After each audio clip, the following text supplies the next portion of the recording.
मेरा पति काम में बिजी रहता था। वो घर में 19 साल का जवान नौकर ले आया। पति लेट आता तो मैं नौकर से बातें करती रहती।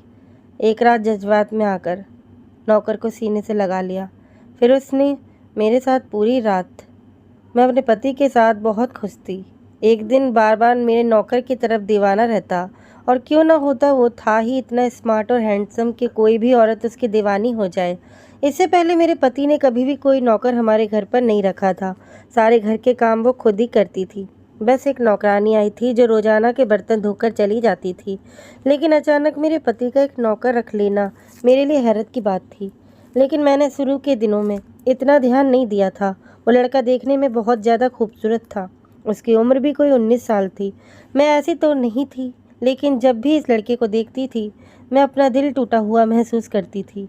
हर बार की तरह आज भी वो मुझे बहुत खूबसूरत लग रहा था। मैं उसको ही बैठी हुई देख रही थी। वो हमारे पेड़ों को पानी दे रहा था और बार बार मेरी तरफ भी देख रहा था। मैं उसकी एक एक हरकत को नोट कर रही थी। उसके पानी को देने, इसके बार बार मुझे देखने को मैं समझ चुकी थी कि वो भी मेरी तरफ ध्यान दे रहा है, क्योंकि मैं भी कोई कम खूबसूरत नहीं थी। मेरी उम्र 24 साल थी, लेकिन मैं खुद को इतनी खूबसूरत अंदाज में रखा हुआ था कि कोई भी अगर मुझे देखता तो 20 या 21 साल का ही समझता।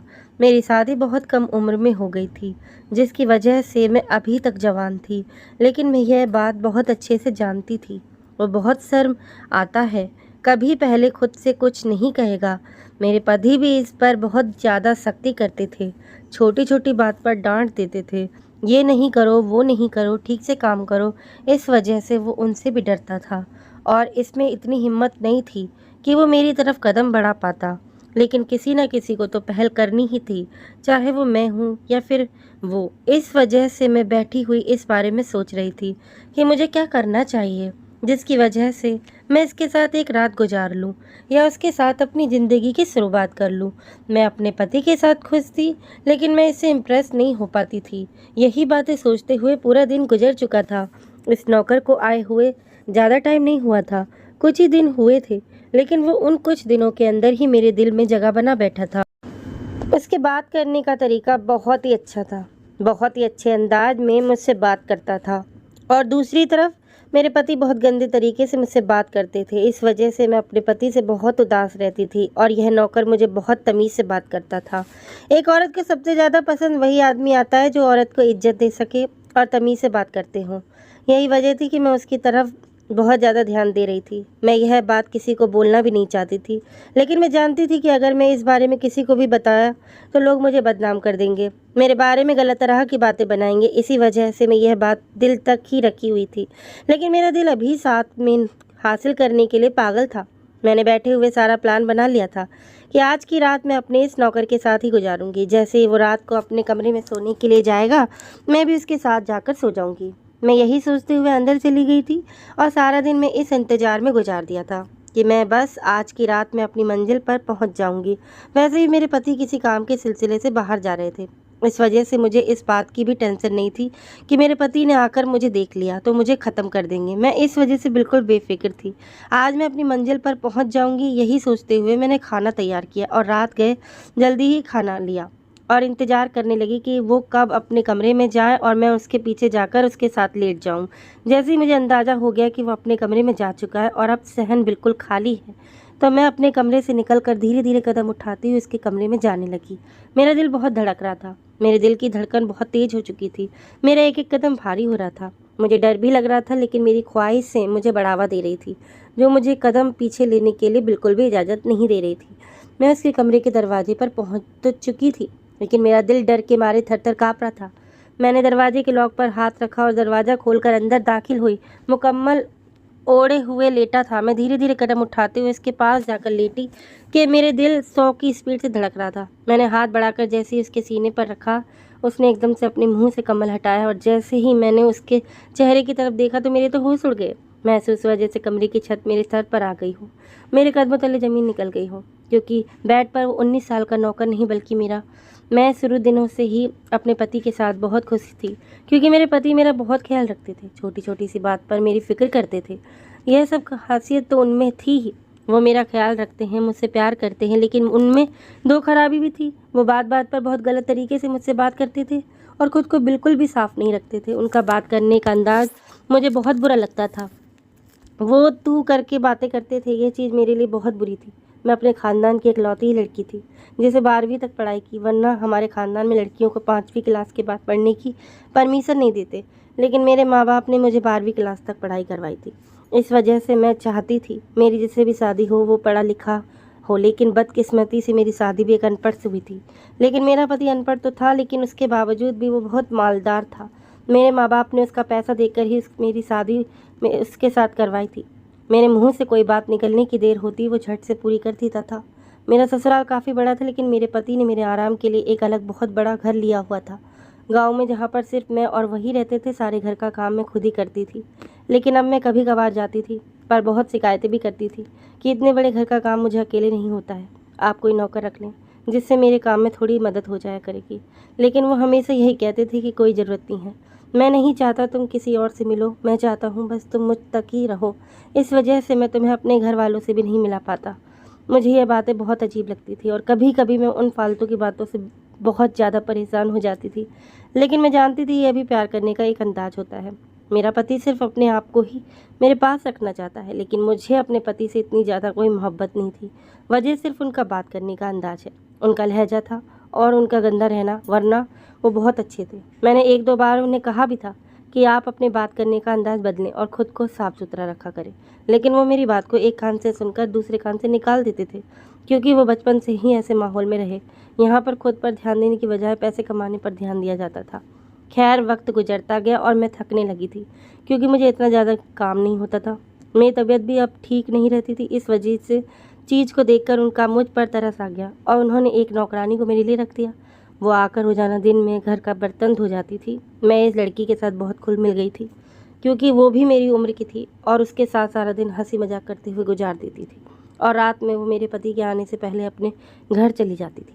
अचानक ही मेरे पति ने अजीब सा काम किया कि मेरे घर के अंदर एक 19 साल का नौकर रख लिया, जो हमारे घर के पेड़ पौधों को पानी देता था और घर की झाड़ू पोछा और बाहर का सामान लाने में मेरी मदद करता था।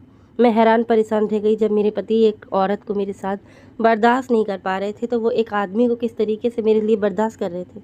मैं यही बात अपने पति से भी पूछी कि आप इसको क्यों रख रहे हैं, जबकि आप तो एक औरत को मेरे साथ बर्दाश्त नहीं करते। तो वो कहने लगे कि हाँ, ये बात तो है कि मैं किसी को तुम्हारे साथ बर्दाश्त नहीं कर सकता, लेकिन मैं जानता हूँ तुम बहुत थक जाती हो। इस वजह से मैं चाहता हूँ कि यह लड़का तुम्हारी मदद कर दे और इस नौकरी भी मिल जाएगी। मुझे यह बात बहुत अजीब लगी थी और बहुत कुछ इसके पीछे नज़र भी आ रहा था। मैं समझ चुकी थी कि मेरे पति मुझे चेक करना चाहते हैं। मैं जानती थी यह प्लान भी उनके किसी दोस्त ने उनके दिमाग में डाले होंगे, क्योंकि उनके दोस्त अच्छे नहीं थे, उनके जैसे ही अनपढ़ जाहिल लोगों के साथ बैठते थे। मेरा दिल डर के मारे एक पल के लिए कांप सा गया था, क्योंकि मुझे डर था कहीं ये शक मेरा घर बर्बाद न कर दे। लेकिन मेरे पति ने अंदाज़ा मुझे बता रहे थे कि ऐसा कुछ नहीं है। वो सिर्फ और सिर्फ मेरी मदद के लिए ही नौकर को रखना चाह रहे थे। 2 दिन हो गए थे, लेकिन मेरा आमना सामना अभी तक इस नौकर के साथ नहीं हुआ था। 2 दिन बाद जैसे ही मेरी नज़र में 19 साल के नौकर पर पड़ी, तो मैं इसको देखकर बिल्कुल हैरत में पड़ गई थी। इसका रंग दूध जैसा सफ़ेद था, इसकी आंखें बड़ी बड़ी थी, इसके नैन नक्श बहुत अच्छे थे, वो भी बहुत ही खूबसूरत था। ऐसा हसीन खूबसूरत लड़का वाकई में मैंने कभी नहीं देखा था। इसको देखने के बाद मुझे ऐसा महसूस हो रहा था जैसे मेरे होश खो चुके हों। मुझे यकीन नहीं आ रहा था कि कोई इतना खूबसूरत भी हो सकता है। वो चुप होकर बरामदे की झाड़ू लगा रहा था। एक पल के लिए तो मुझे लगा जैसे वो कोई शहजादा हो, मैं उसे देखती ही रहूं। मगर जैसे ही मेरे पति ने मेरे पीछे से कंधे पर आकर हाथ रखा, तो मैं एकदम से होश की दुनिया में लौटी। वो मुझसे पूछने लगे कि क्या हुआ, सब ठीक तो है। मैं घबरा कर उठी और बोली, जी जी सब ठीक है। मुझे कहने लगे, आओ मैं तुम्हें इस नौकर से मिलवा देता हूँ। अभी तुम्हारी मुलाकात भी नहीं हुई है इससे, और यह ज़रूर भी है क्योंकि सारा दिन तुमने ही इसके साथ गुजारना है। मैंने उनकी बात सुनकर हाँ में सिर हिलाया और उसके साथ कदम से कदम मिलाकर चलती हुई उसके पास आ गई। उन्होंने इस नौकर से मेरी मुलाकात करवाई और उसके बारे में भी मुझे सब कुछ बताया। इन सारी बातों में मैं उसके चेहरे को ही देख रही थी। मुझे वो बहुत ज़्यादा स्मार्ट लग रहा था। मेरी आंखें उसके चेहरे से हट ही नहीं रही थी। यह सब मेरे पति ने भी महसूस किए लिया था, इसीलिए वो जल्दी मुझे वहाँ से लेकर अंदर की तरफ चले गए थे, जबकि मैंने उनके साथ चलते हुए भी 1-2 बार पीछे मुड़कर देखा था। वक्त गुजरता गया और मैं इस लड़के के साथ आने बहाने से बातें करने लगी और इसे अपने काम करवाने लगी। जब वो मुझसे बात करता था मैं एकटक होकर उसको सुनती रहती थी। मुझे इसका बात करने का अंदाज़ा बहुत पसंद था। वो देखने में इतना अच्छा और इसके बात करने का अंदाज़ भी बहुत ही ज़्यादा अच्छा था। और यह चीज़ मेरे पति को पसंद नहीं आ रही थी और वो इस लड़के से चिढ़ते रह जा रहे थे। एक वक्त में तो उन्होंने सोच लिया था कि वो इससे यहाँ से निकाल देंगे, लेकिन मेरा मना करने पर वो चुप हो गए थे। लेकिन उनका बस नहीं चलता था कि वो इसको उठाकर बाहर फेंक दे, क्योंकि मेरी बोलचाल इसके साथ कुछ ज़्यादा ही बढ़ती जा रही थी। मेरे पति का काम ऐसा था कि उनको 2 दिन के लिए शहर की तरफ जाना पड़ता था और ऐसे ही इस बार भी उन्हें काम के सिलसिले में शहर जाना पड़ता था। उससे मिलकर और उस लड़के को कुछ बात बताकर वो अपने काम के लिए निकल पड़े थे। और उस दिन ही मैंने सोच लिया था कि मैं आज अपनी ख्वाहिश को पूरा कर लूँगी। आज की रात मैं इस लड़के के साथ ज़रूर गुजारूँगी और इससे रिश्ता बनाकर ही रहूँगी। मैं तमाम बातें सोच चुकी थी कि आज मुझे कोई नहीं रोक सकता, लेकिन मैं नहीं जानती थी कि आज मुझ पर क्या क़यामत टूटने वाली है। जैसे ही रात हुई और इसके कमरे के अंदर जाकर पहुंची और उसके बराबर में लेटकर अपना हाथ बढ़ाने लगी तो वह फ़ौरन उल्टा हो गया और जैसे उसने अपने मुंह से कम्बल हटाया मेरे तो होश ही उड़ गए थे। मेरे जिस्म में ऐसा महसूस हुआ था जैसे जान निकल गई हो, क्योंकि उस कम्बल में वो 19 साल का नौजवान नौकर नहीं बल्कि मेरे खुद के पति लेटे हुए थे। मेरी आंखें बाहर निकलने को हो गई। मैं एकदम डर के मारे पीछे हुई। मेरे पति ने मेरे बाल पकड़कर मुझे अपने करीब किया और मेरे मुंह पर एक थप्पड़ मारते हुए बोले, तुम क्या समझती थी? मैं तुम्हारे लक्षण देख रहा था, मुझे सब पता था। तुम्हारा ये प्लान है। तुम मुझे धोखा देना चाहती थी। मैं बुरी तरह घबरा रही थी। ऐसा लग रहा था मैं डर के मारे मर जाऊंगी। ऐसा सब तो मेरे दिमाग में बहुत पहले आया था, मगर मैं इसे अपना बहम समझकर नज़रअंदाज कर दिया। अब वहीं से मेरे सामने हकीकत बनकर खड़ा हुआ था।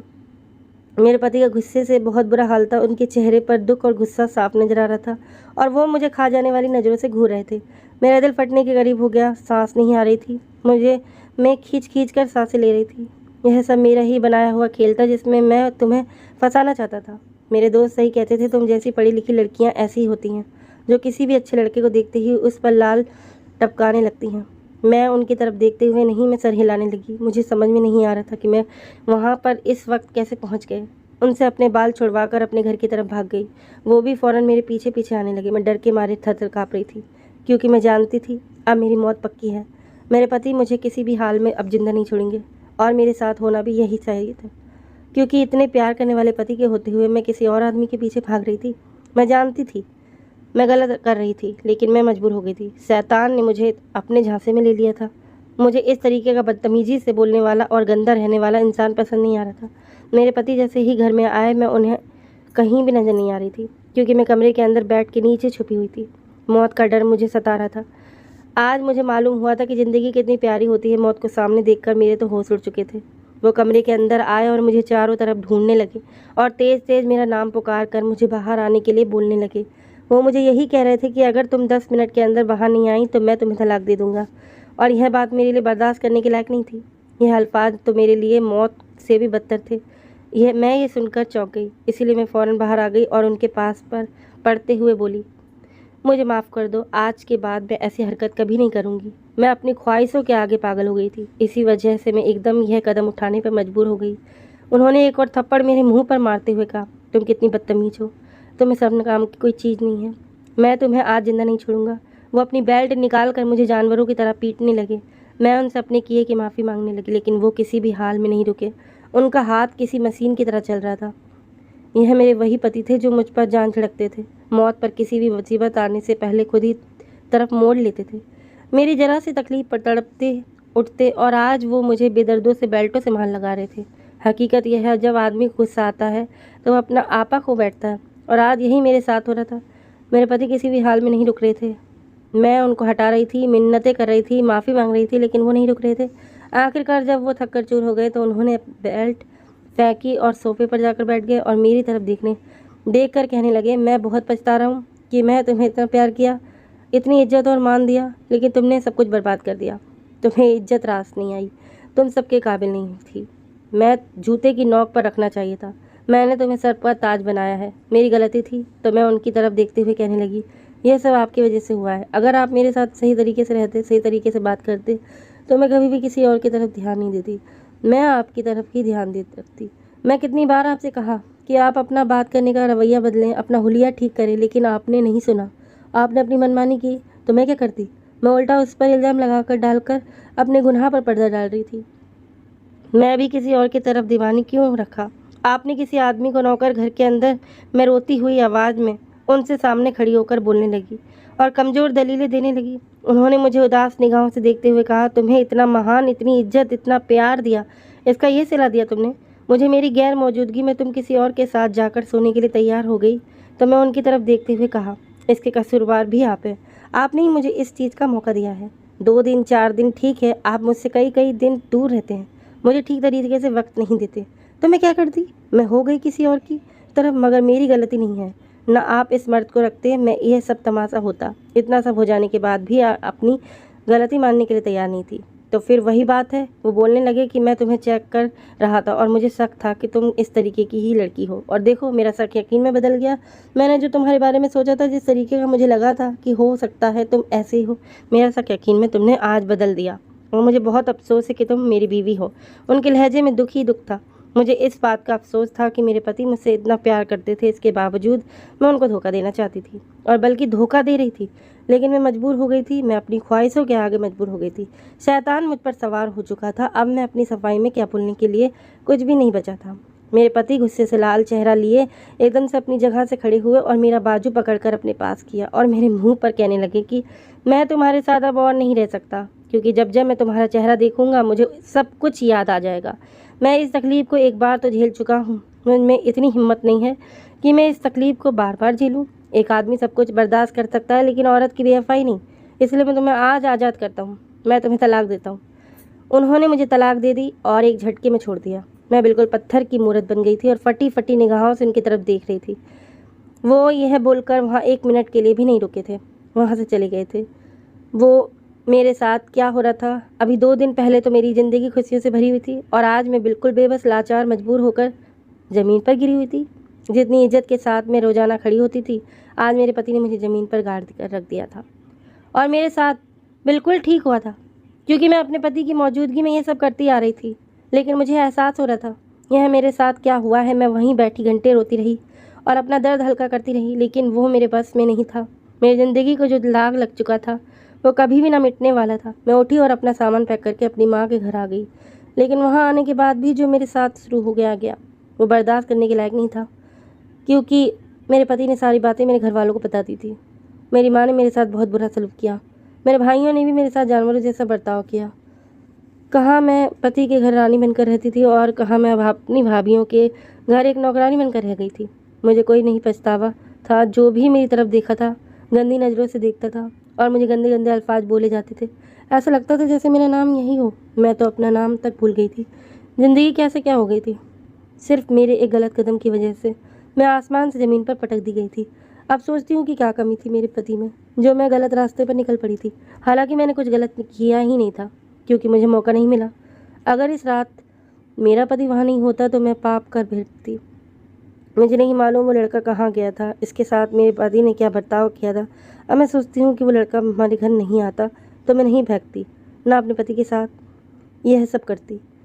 अगर मैं अपने पति को प्यार से समझाती तो वो साफ सुथरा रह सकता था, और इसका बात करने का अंदाज़ा भी सही था। वो अपनाया था। मुझे अपना बहुत अफसोस होता है। अब पछताने से क्या फ़ायदा। कहानी कैसी लगी कमेंट करके ज़रूर बताएं। वीडियो को लाइक करें, चैनल को सब्सक्राइब करें। धन्यवाद दोस्तों।